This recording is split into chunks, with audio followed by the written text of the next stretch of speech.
Pernah ngalamin saldo ATM tinggal 50.000, itu pun nggak bisa ditarik karena batas minimal.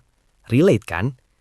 Di zaman sekarang, melihat orang flexing mobil sport dan saldo miliaran di TikTok tuh rasanya bikin mental insecure.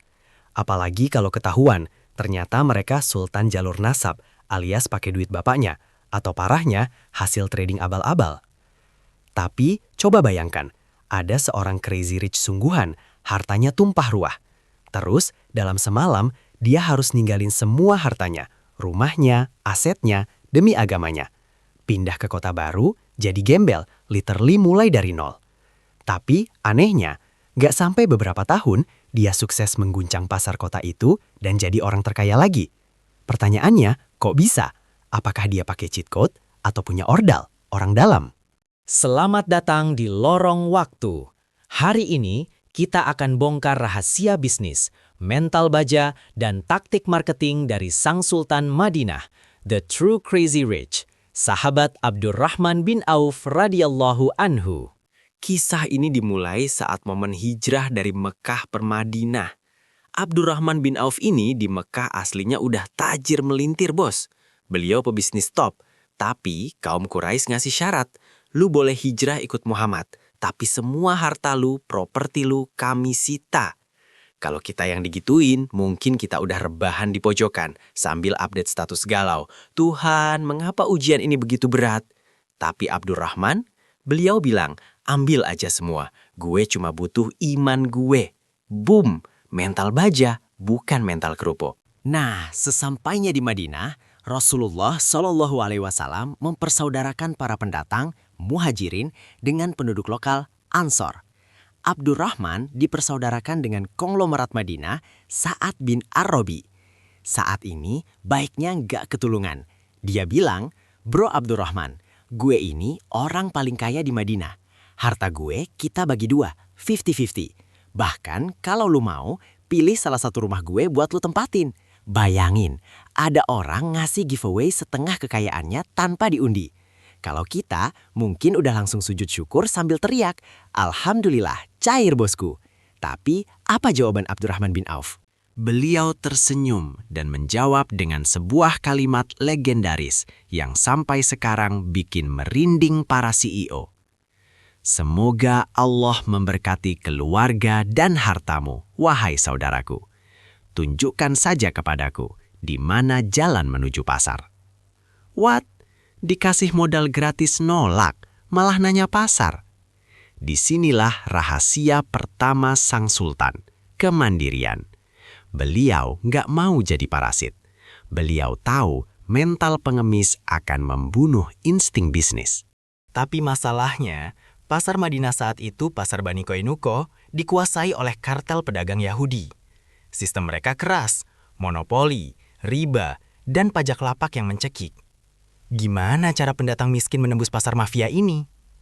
Abdurrahman bin Auf nggak kehabisan akal. Beliau masuk ke pasar. Bukan jualan barang mewah. Beliau jualan keju, mentega, dan tali kekang kuda. Bisnis receh. Iya, tapi perputarannya fast moving. Strategi bisnisnya begini, catat ya. Anti ambil untung gede. Pedagang lain ambil untung besar, tapi barang lama laku. Abdurrahman ambil untung sangat tipis, tapi volumenya ribuan. Dalam ekonomi modern, ini namanya high volume, low margin. Cash flow is king.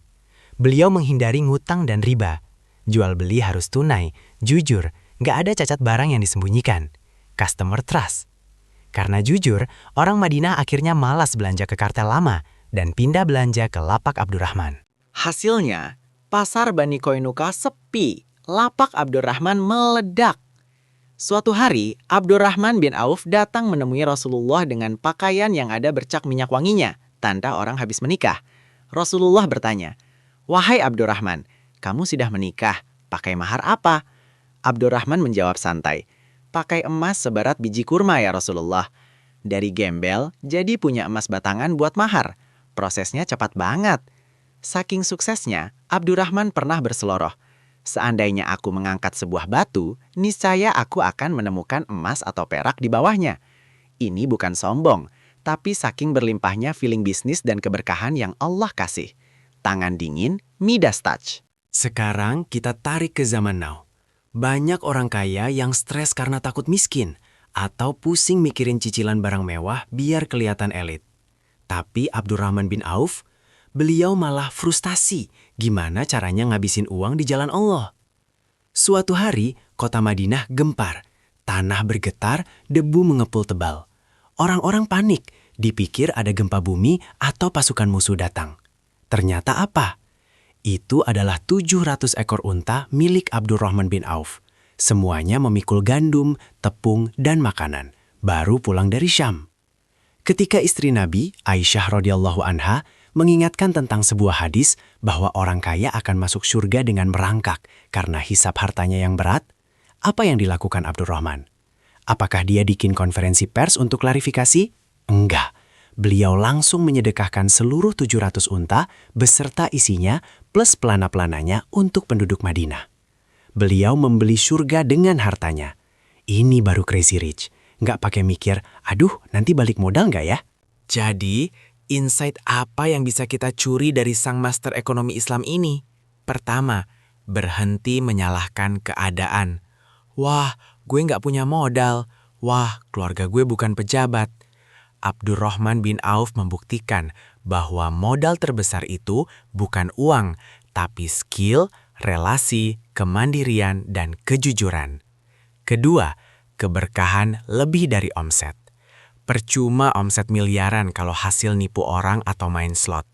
Ujung-ujungnya pakai baju oren. Bisnis yang berkah itu yang jujur, untung wajar, dan memberi manfaat buat orang banyak. Kekayaan itu bukan tentang seberapa banyak yang bisa kamu kumpulkan untuk dirimu sendiri, tapi seberapa banyak yang bisa kamu distribusikan untuk orang lain. Jadikan dunia di genggaman tanganmu, bukan di dalam hatimu. Saat Allah meminta, lepaskan tanpa ragu.